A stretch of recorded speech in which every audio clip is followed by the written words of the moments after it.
Welcome back to the Broad Street Benchwarmers podcast. My name is Adam Den. Michael Kormalos and Ethan Lividitis here with me as always. And we are coming to you just to talk some basketball. I mean, the Sixers um had a rough stretch, but having a nice comeback last night.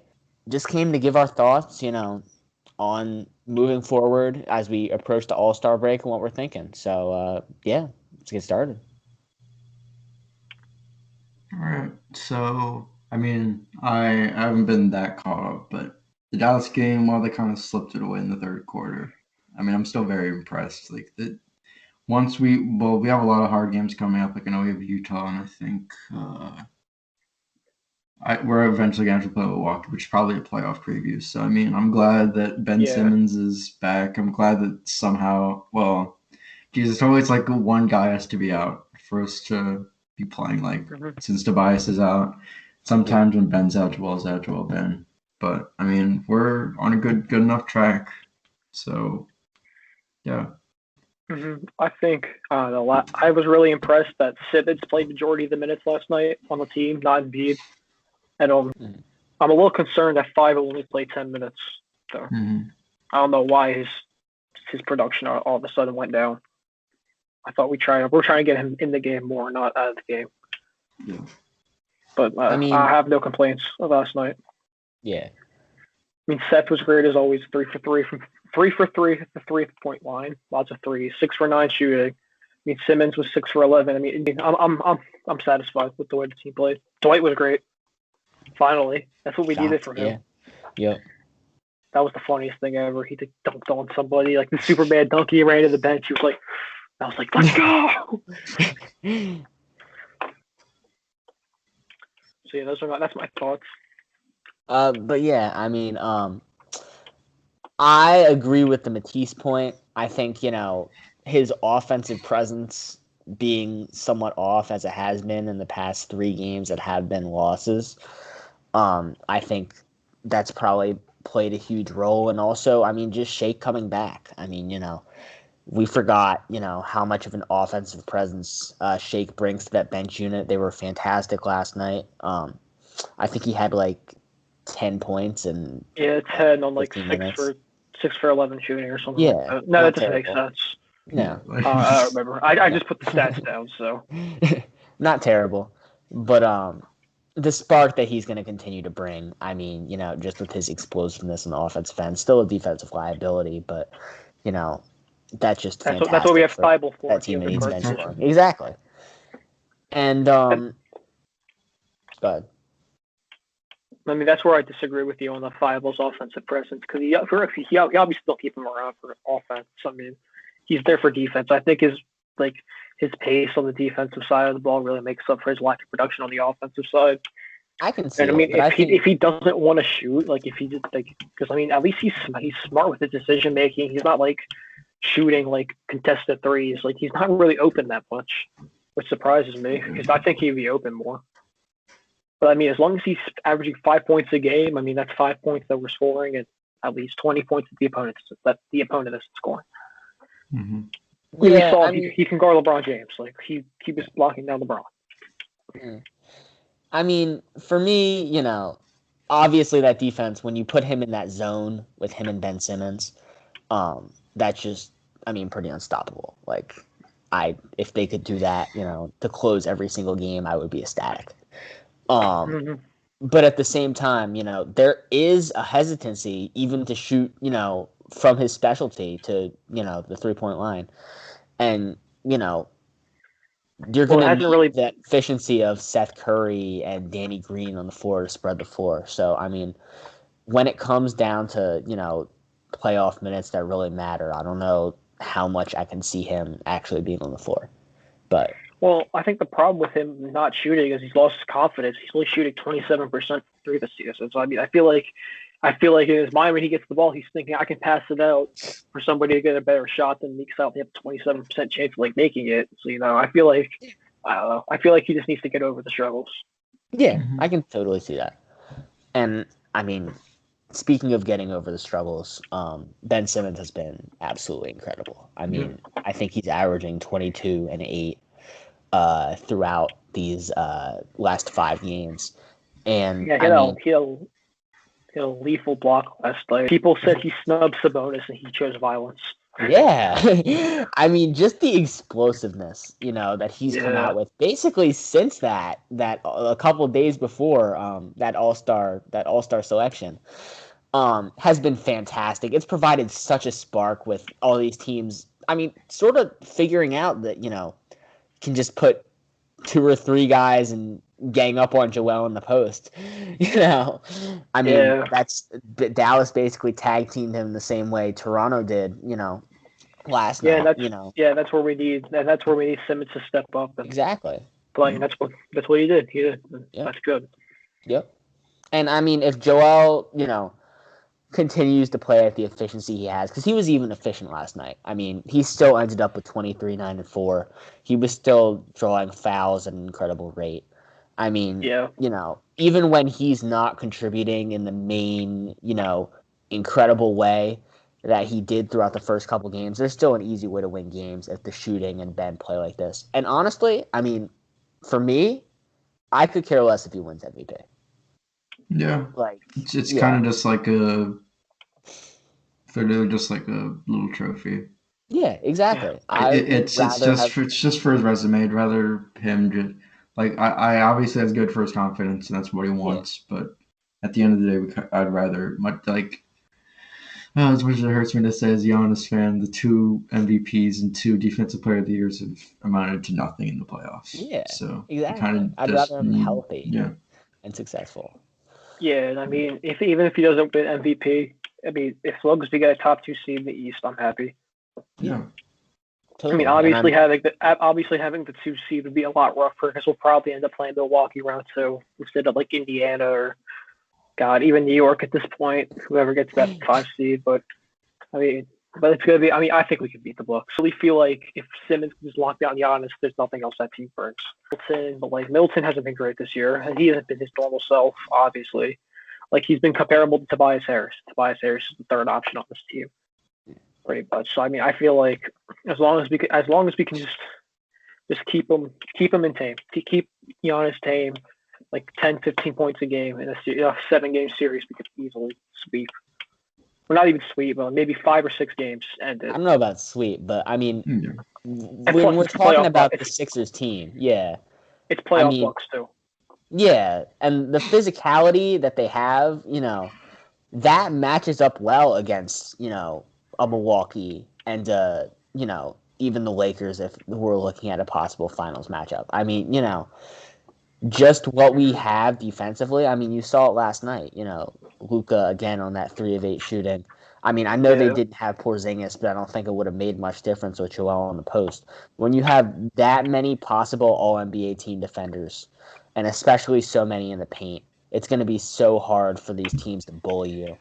And, I trust in this team again in a series against them. If we're talking about Brooklyn, I think I don't know. Yeah, there's always going to be one guy. There's going to be one guy we can't cover. Exactly. I think if we play Brooklyn in a 7-game series, I think if we play Brooklyn in a conference championship, Danny Greeny's come out of the starting lineup and be a start Thibault, so he can guard James Harden.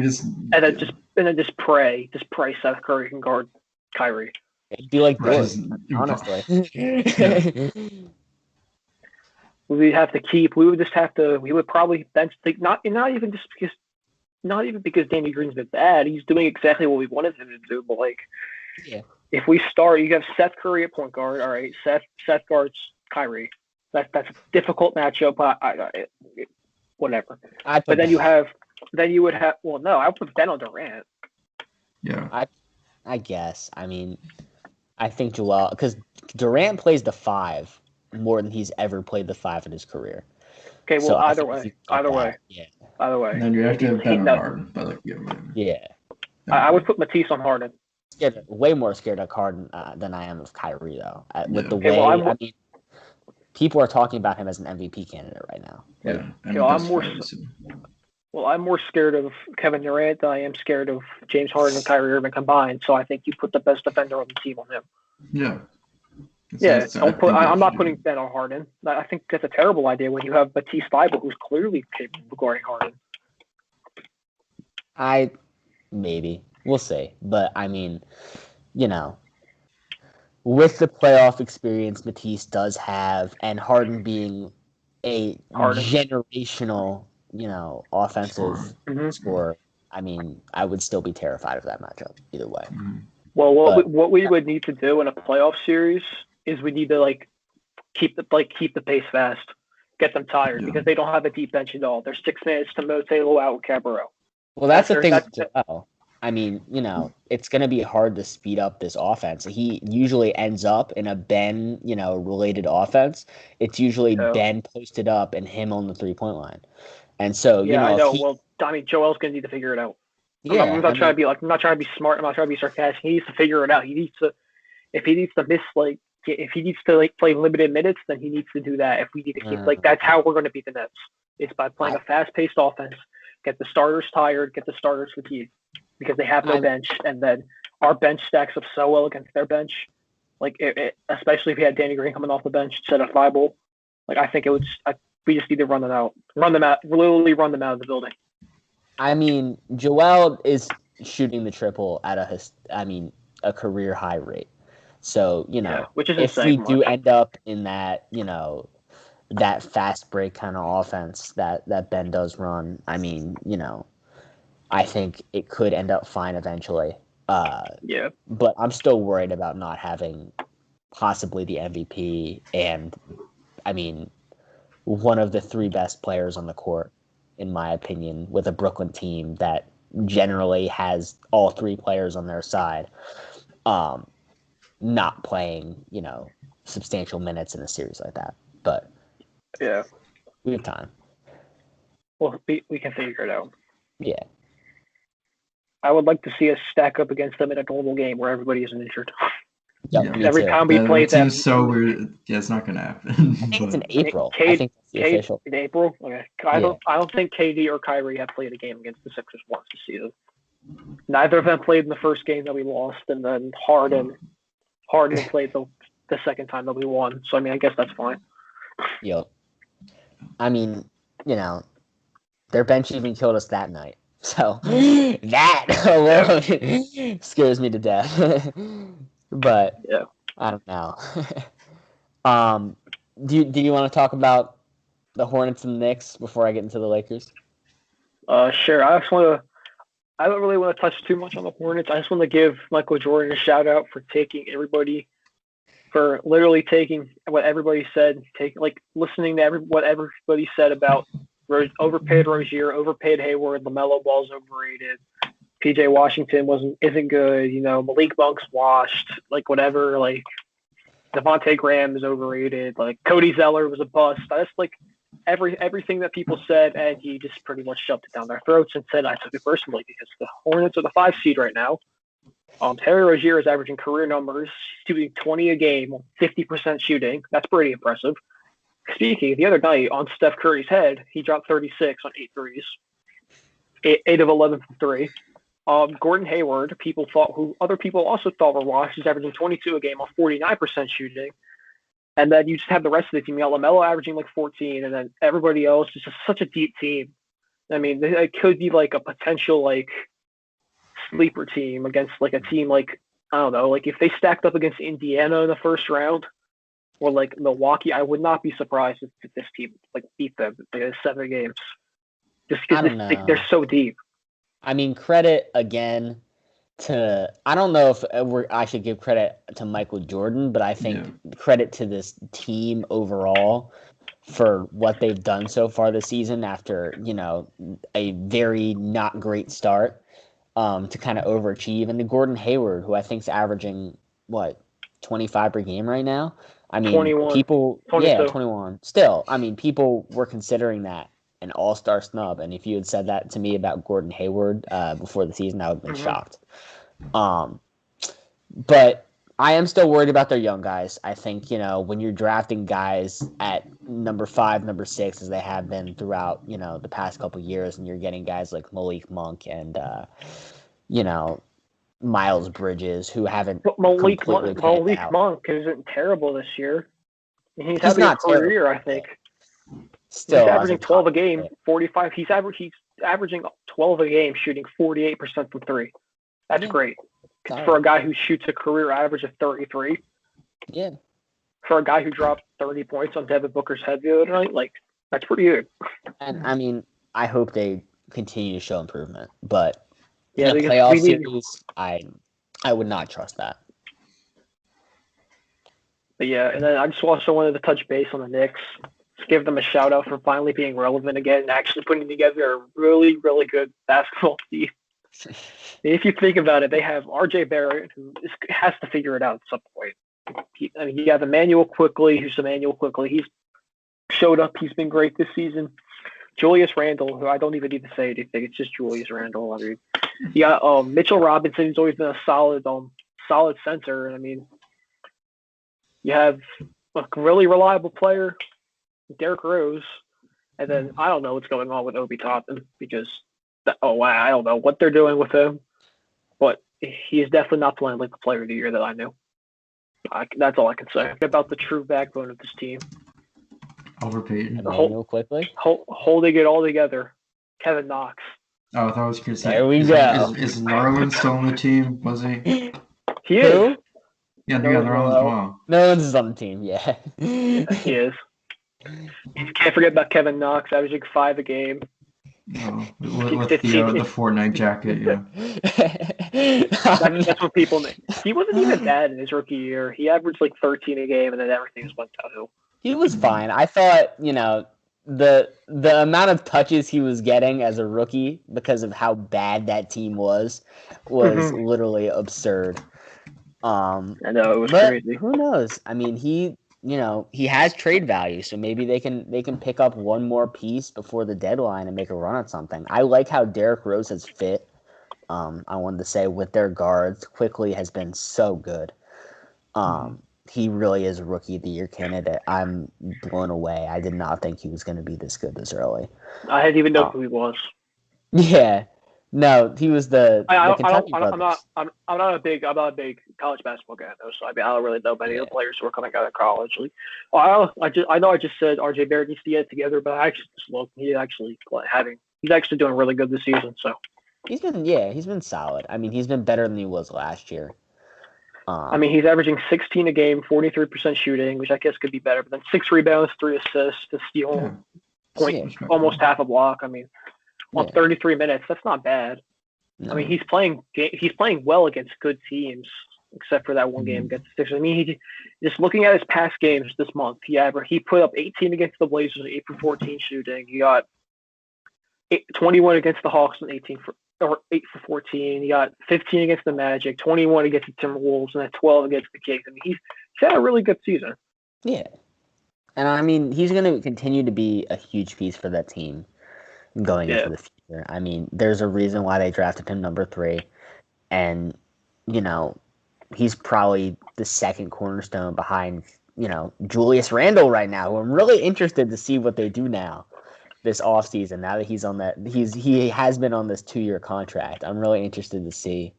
If they have to bring him back, they have to bring him back. Yeah. As crazy as this sounds, he is the man. He's the man. And I mean, actually, I'm looking at his stats right now. I don't know why people really disrespected him because his last 4 years, he's averaging 16 a game, 21 a game, 20, and now 24.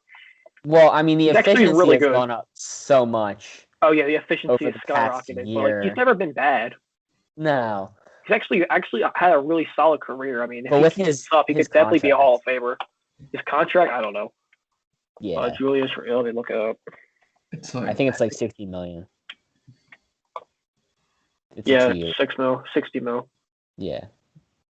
Which for the Knicks to strike out and get him on KD and Kyrie and get him, I mean, I can see why the livid reaction was the way it is. But props to him for overcoming it, And he has another year in his contract. They don't have to do anything this offseason. He does?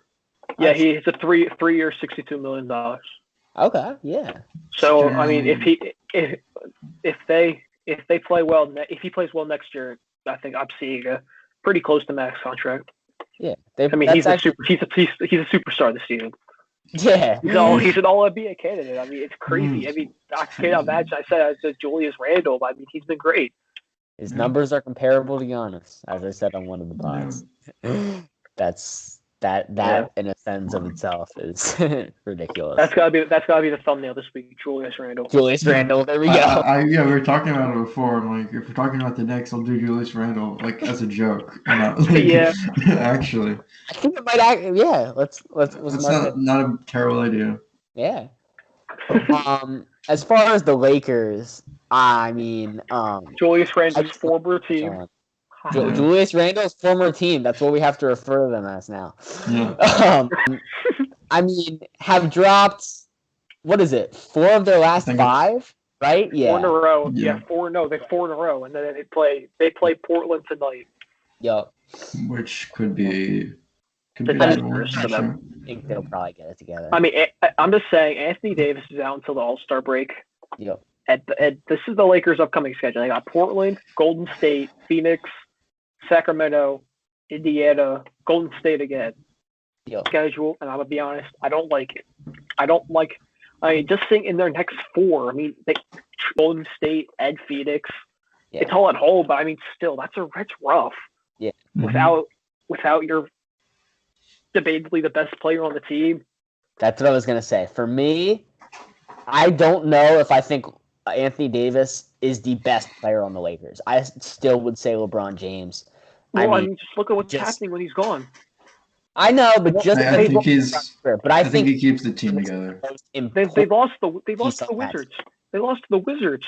I think he's the most important piece because what he does defensively, the way he anchors that defense, we talked about in the offseason, just his communication and his ability to guard anyone pretty much at any single position, just at his size and the quickness and length that he has, that is so vital to that Lakers team and their defense, especially since, their bench has been banged up as well. I mean, Wesley Matthews has missed a couple games. Kuzma, as many jokes as we make, he has missed a couple of games. Yeah. So he is that anchor. And to be honest, I mean, I think he motivates LeBron. I think, we look at the effort that LeBron seems to have put in during the regular season last year and when Anthony Davis was playing this year in comparison to that first Lakers year. I think he puts that motivation in him, and for him to be doing at his age is fantastic. Not MVP-like. So stop with that, please. So you were talking about AD or LeBron? No, LeBron. Yeah, LeBron. These past 4 games ruined LeBron's MVP resume because he's not the most valuable player on that team, let alone in the whole NBA. I think that's proven. I think Anthony Davis has proven the point why he should be he should be a candidate this season. Yeah, I mean, even not having the offensive numbers. I mean, not this season. But I know, but just look, they lost to the Wizards. If you lose to the Wizards, you've hit rock bottom. I don't care who's not playing. I don't care who's not playing. We almost did. But we won. Okay. We won though. Win's a win. All right, I'm looking at the Lakers and I'm just like, not good, bad. Okay. But I think they'll be fine. I mean, when Anthony Davis back, assuming, I mean, he doesn't even have to be fully healthy offensively. He just has to be the same defensive presence, and he was, despite that Sixers game probably during the regular season. So I trust that they'll get that better, and I think he has to be that dominant presence to win a championship. Yeah. I think he does, but I think definitely to get to the finals and to get through the Western Conference, I don't necessarily know that he does. I think he. Yeah, I don't think the Lakers are going to go back to back, and I'm not saying that because I'm just deciding to hop on the train of, they're struggling, so but let's hate on them. But I don't know. The Clippers have been really good, and I get it. Paul George, Pandemic P, whatever. I get it. I get the Lillard playoff choker, and I get 3-1 lead for the Jazz. I get it. But I don't know. The Lakers just haven't seemed good.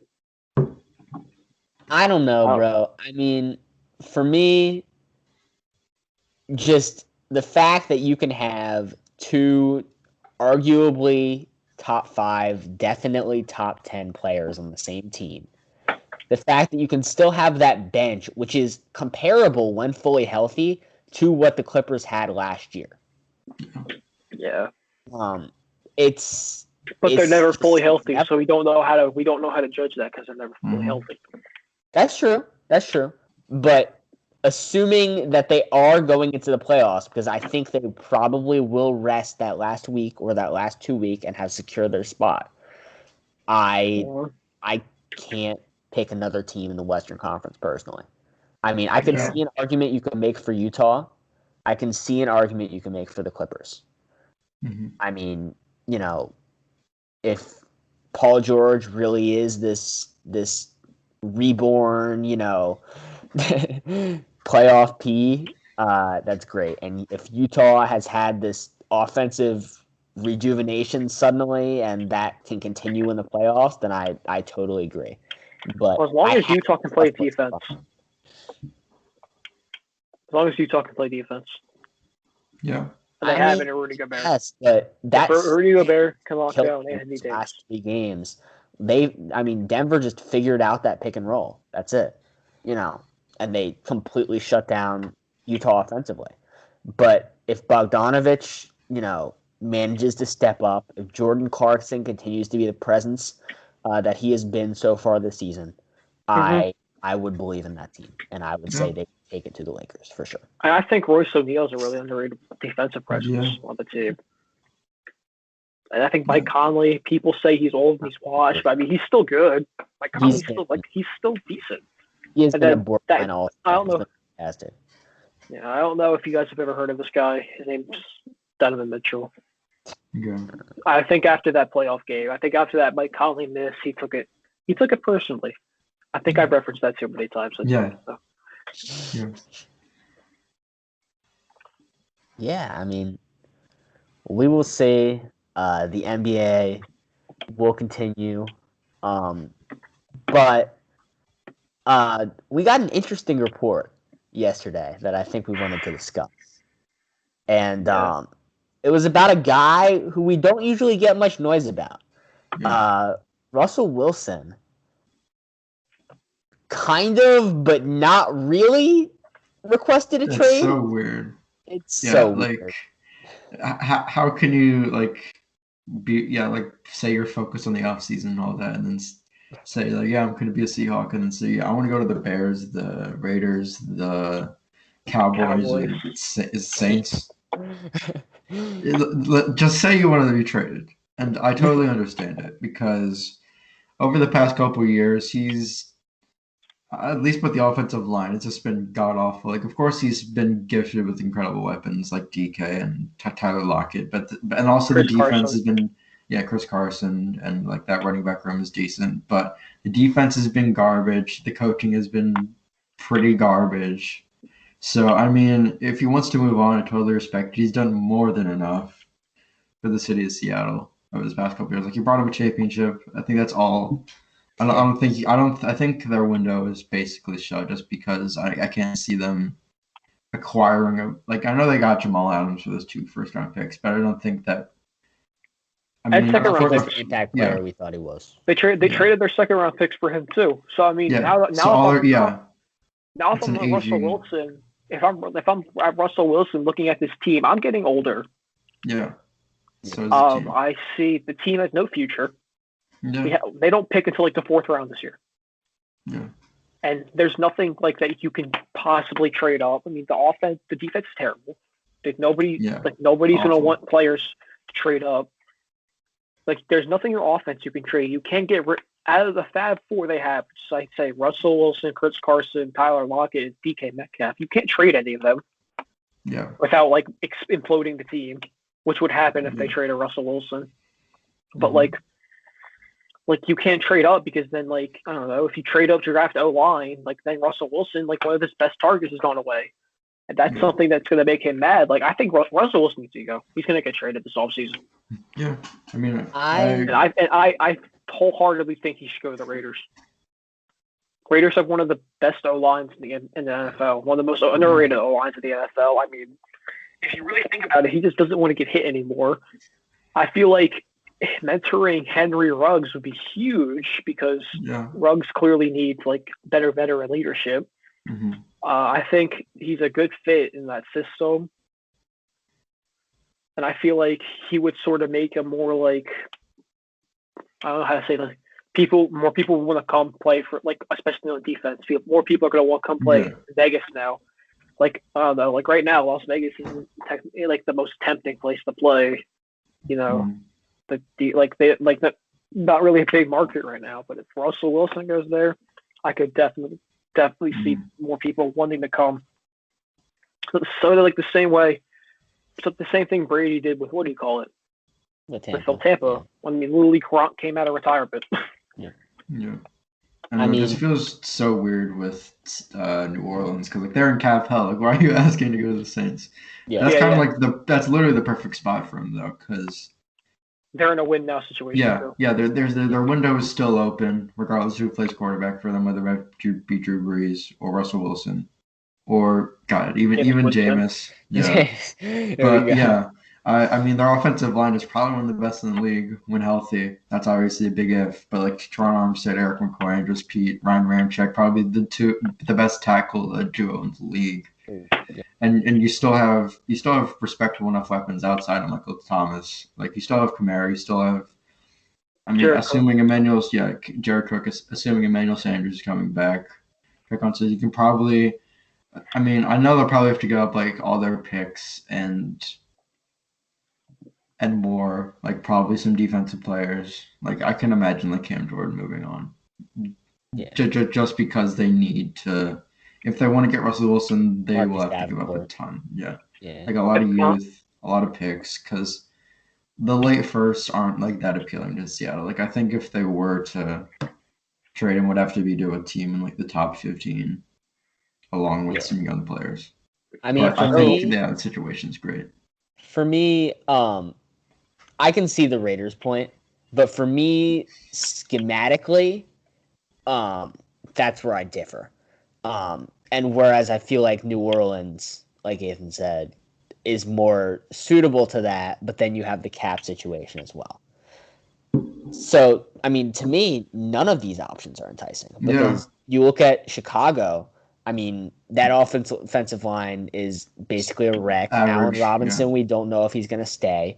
Very unlikely. And, I guess you have a good defense like you did in 2013, but is that what you really wanted to be traded for? Boom. Yeah. And the coaching is as bad or worse than Pete Carroll's. So yeah, probably the same. Yeah. Yeah. And then Dallas, I mean, the coaching is exponentially worse. And the offensive line is terrible. And the defense might be worse. Yeah. I mean, you might as well come here. You might as well come to Philly. I mean, I think the only for Russell Wilson. Well, I can see Amari and I think the weapons. I think if it can be. It can be like the fan control football, and it can just be like one lineman. Because I mean, if he has, I think it would be fair to say, give CeeDee Lamb like half a year of development and more targets. I think it's probably, I mean, it's definitely the most well-rounded receiving core in the league. Yep. But I mean, no, I think the Buccaneers have that. Well, it depends. I think it's I think. Yeah, it's up to AB, and I think just if you compare all those three, I think it's more up to Gallup. Maybe, I think it's. I think CD needs to take a step up next. I mean, I think Gallup has the potential to be the best one out of those three guys. I think he has the potential. I think that's absolutely insane. I think Gallup was a huge disappointment this season. He's a number 3 receiver on that team. I mean, that just shows how like stacked they're at the position. Though. Yeah, I know, but still, if I'm thinking about Mike Evans, Chris Godwin, and Antonio Brown compared to Michael Gallup, Mari Cooper, CeeDee Lamb, I'm taking. No, I agree. It's totally better. But I'm taking the Bucs in a heartbeat. Yeah, if AB, it depends on his decision, and I think he will stay just because of his. I mean, getting off track, but his rapport, with Tom when for obvious reasons, not a lot of people wanted to take him. But I mean, Tom Brady turned Antonio Brown's life around. I mean, he helped him a lot. I was just finding it funny how sorry. But Yeah, that must be a weird cap situation though, because Godwin's up for an extension, and so is Barrett. So one of them has to play under the tag. So I'm not. Barrett's going to resign. Barrett's Yeah, resigning. yeah, but So I think they're just going to play Godwin someone's under going to be tag. under the tag, and I mean, and the only way Antonio Brown stays on that team if he takes a super team-friendly deal, because there's just a lot of money just on that team right now, and I can totally see it. I can see him just taking a pay cut. I know Mike Evans said he would take a pay cut for Mike betterment Evans of the already team. Yeah. So I mean. Yeah, I think if they incentivize Antonio Brown with winning, that he'll definitely take a pay cut. Yeah. I think, like Mike said, I mean, Godwin went and said in an interview, I want to be here and I want to win games and play for a winning franchise, but I need to get paid. And I mean, I think what's going to happen if they're going to play Godwin under the tag this year and re-sign Barrett, and then they'll re-sign Godwin next year. Go from there. Yeah. So, yeah, I mean, and just one thing I want to say, just for jokes, and just for if I'm Russell Wilson, I'm thinking if I think the Jets are looking really enticing to me for some reason. I feel like I don't know. I feel like I the like Jets, Salah a lot. I feel like putting that in that situation where it's the defensive-minded coach where Russell Wilson can take the offense under his wing, and then Robert Saleh can worry about it because the Jets' defense was awful. It wasn't great. The defensive line's still solid. I guess, but I mean, you have some young, solid pieces, and you have early draft picks. And I mean, if you think about it, they could still trade 2 and still have the 23rd pick from Seattle. Their line isn't fantastic either, though. I mean, that's it's Becton and nobody. Well, so that's what I'm saying. Like, if I'm looking in 2 years, the Jets will be a playoff team. Yeah, and I can see them. The Jets have a lot of cap room. I think the Jets are becoming an enticing place to come for the free agents. Teller, if they were able to get Russ or one of those linemen, just to plug in. Yeah. But yeah. I mean, I'm not gonna call it, but I think Richard Sherman tweeted something about the Russ stuff, and he's like, yeah, because he understood the situation with the coaching. Yeah. And I mean, he did play for Robert Saleh, so it's definitely a chance. Oh, he did, yeah. I think with the money they have, and if they do get a premier quarterback, and I think especially defensively, the Robert Saleh effect will definitely attract some free agents, whether that be veterans just for short-term deals, or some guys that don't get the money that they want. I still think they could. I don't think it'll be as disastrous as the Mosley Le'Veon experiment, but I think they could definitely throw some money at some guys, and even if they keep that pick, they're still bound to get one of the best quarterbacks in the draft, or get one of the best quarterbacks in the league if they try to trade for Deshaun or trade for Russ. So I mean, as weird as it seems, the Jets might. I'm not going to say they will. They might be a good team. I think they keep 3 years. Pick. In 3 years, maybe. I think if they keep that pick, I mean, I think it is Fields or Wilson, and if it's Wilson, I think it's going to take substantially more time. I just don't think he's as NFL ready as Fields seems to be. Mm-hmm. But yeah, I mean, there's definitely a window. Miami and Buffalo are going to always be in that division. Yeah. Assuming Miami's defense stays together, but Buffalo for sure. Mm-hmm. And who knows what Bill Belichick is scheming? Yeah. Who knows? It might be honestly. Trade for Jimmy G. Yeah. Draft Mac Jones. Trask at 15. Trask. If Trask didn't have that bowl game, he'd still be projected to go higher than Jones. I feel like. Yeah. He's going to take Kyle Pitts and turn him into a quarterback. I'll call it right now. Yeah, or just like Calvin Johnson. I don't know. Yeah. They're gonna sign Trey Burton and play him a quarterback. There we go. Yeah, they're just gonna copy our scheme. Yeah. Kendall Hill. Hey, Doug's there. No. Take him. That would be nice. He can be your OC and just see what happens. Yeah, honestly. But do we want to move into? I think it's mini first take time, right? Yeah, I have a fun thing for us to do this week. So I pretty much am taking. So I know Adam very much likes one of these college players, and he probably doesn't know who the other college player is. But I have 2 quarterbacks Now we're going to compare. Okay. So player 1, player A, played 11 games this season. His team went 9-2. Okay. His quarterback has 67% completion percentage. Threw for 3,000 yards, 28 touchdowns, 7 interceptions. All right. Okay. 28 touchdowns, 7 interceptions. Yeah. Rushing, he had Zach he Wilson. had 160 yards and 6 touchdowns on the ground. Okay. All right. Very Zach. And all right. And then moving on, we have player B. If this would load, he also played 11 games, but his team went 10-1 and was 2 points away from being 11-0. He had a 69% completion percentage, Nice. 2,500 yards, 26 touchdowns, and 3 interceptions. Okay. So higher completion percentage, around the same amount of touchdowns, less interceptions. This player also had this player, if we're rounding up, had 600 yards on the ground and 7 touchdowns. Well, I know you want me to pick B now. Why? Well, no, Why? I'm not. I'm just saying. Yeah, this Okay. is So I mean, I'm just saying, what quarterback would you rather have on your team? Would you rather have player A or player B? I personally am picking player B. You guys can do what you want. I mean, I'm gonna pick player A just because I know it's gonna be an opinion that I'm gonna oppose you on, because you said one of these guys I like, and definitely the one I like is player A. So go ahead. Ethan, what about you? I'm thinking of like the records. Like I didn't follow college football like that closely, but 600 yards on the ground makes you think of. Okay, I'll just go with B, and we'll see what it's at. Okay. So player A is Spencer Rattler. Whoa. Oh, come on. Who's B? Player B. I know Ethan's never heard of him before, and I think there's a good chance that Adam's never heard of him before. His name's Grayson McCall.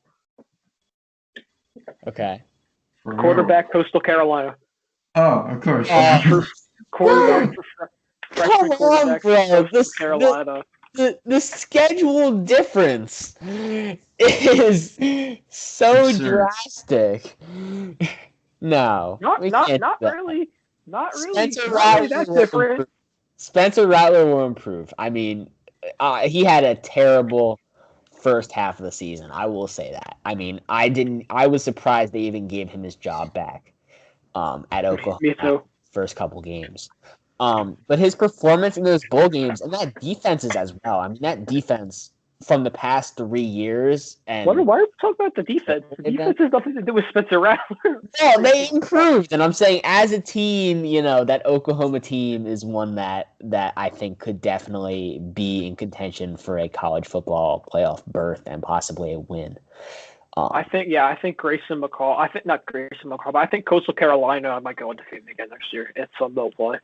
I mean, I was looking at like some of their top performers. Majority of their performers were freshmen and sophomores. Like a lot of those seniors made very little impact. Their running back was a junior. He didn't declare. So I mean, I think they can definitely go undefeated again. I think Grayson McCall is one of the best quarterbacks just in general in the country. I mean, with 69 completion, 2,500 yards and 26 touchdowns and 3 interceptions. Yeah. And also having 600 yards and 7 touchdowns on the ground is huge. Yeah, I mean that's incredibly explosive. I only watched the guy play once, and it was against BYU, right? Yep. But he did have and a really. I'm going to find his game logs because I want to see. Like, I think he played really well against BYU. Yeah, he did.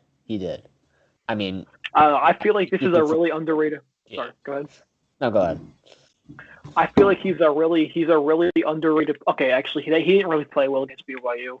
I guess he didn't really have to do much because the defense sort of scored all the time. He spent 10 for 15 for 85 yards.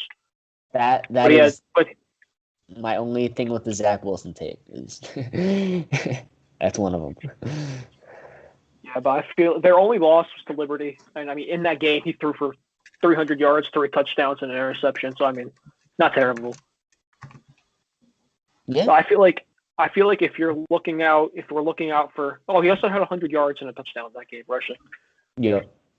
Well, I feel like if we're looking at like draft classes and even possible Heisman top 10 candidates, I feel like you have to look at him. Yeah. He's so good and he's so underrated. Yeah. Well, we have that draft with Slavis, Rattler. Well, that's this year. I'm talking about 2 years from now. 2 years from now. Okay. I mean, the only players I can think of who are actually going to be like in that draft are DJ Ugalele and then this guy. Yeah. Chris McCall. I mean, that's so far. Anything can change. But, yeah, there'll be more. There'll definitely. I mean, as long as he can keep consistent. I mean, if I go look at, I mean, now we're just turning this into a Coastal Carolina episode. But like, if we go and look at Coastal Carolina's, what do you call it, 2021 schedule? Yeah. I mean, there's no reason they shouldn't go back. There's no reason they shouldn't run it back. Yeah. Why is my computer so slow? Yeah, I mean, the Sun Belt's bad. They play Kansas. Oh no! It's almost after like Appalachian State left. They played Kansas. Yeah, they played Kansas, but I mean, they beat them. Oh wait, yeah, they did, but they beat them by 40 this year, so it's good. Yeah, yeah. I mean, that's they're the only game they really have to worry about is playing at Appalachian State. That's it. I think they crushed the Citadel, they crushed Kansas, crushed Buffalo, crushed UMass. I mean, they crushed everybody on the schedule except for BYU last year. Yeah, like. Not including the Liberty game. I mean, Liberty's a pretty solid team too. I feel like Grayson McCall we gotta watch out for in the coming years, and I think he's a top 10 for the Heisman next year. Especially if Coastal Carolina goes undefeated, he has the same consistency and ball security he had this year. Well, as always, we will keep the receipts. So, you know, 2 years from now, if he turns out to be, you know, something special, he'll be right here. But is that all we got? That's all we got. Yep. All right. So we will be back soon to talk more NBA, update on this ridiculous Russell Wilson season, and presumably, the Eagles doing something incredibly stupid. Yep. Fire Harry Roseman. Fire Roseman, of course, every episode. Yeah. See you guys. Yep. Bye.